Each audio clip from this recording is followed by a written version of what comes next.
So now let's talk about gas lift. So what is the gas lift principle? The gas lift principle, basically, you're gonna take gas and inject it in the tubing through a deep point. So that's what we see over there in the well, and across the tubing casing annulus. So the target of that is to aerate the formation fluids and to get the liquid column lighter.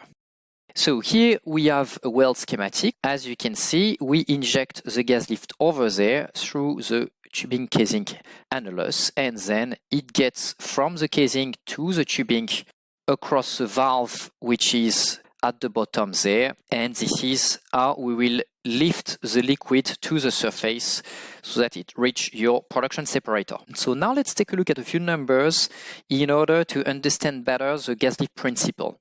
Here we're going to work with metric units because it is much more simple to understand in that case. So we have a well there that produces a reservoir where you have 100 bars of reservoir pressure. And my perforations, the middle of my perforations, they are at a true vertical depth of 1,100 meters. Now we're gonna make another assumption. In this example, the specific gravity of the formation fluids coming from the reservoir is equal to 1.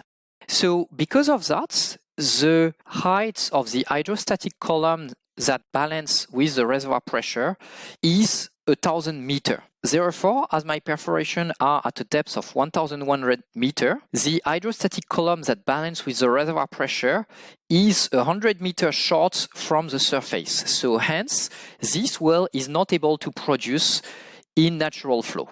Now, if by injecting gas lift, I manage to get a specific gravity of 0.8 on average in the tubing, in this case, the new height of the column that balance with the reservoir pressure of 100 bar becomes 1,250 meters.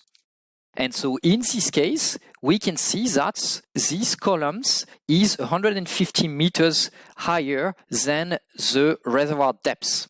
And so this means that by injecting these gas lifts, I managed to now have my liquids reaching the surface, so this well will be able to produce. And so this is the gas lift principle.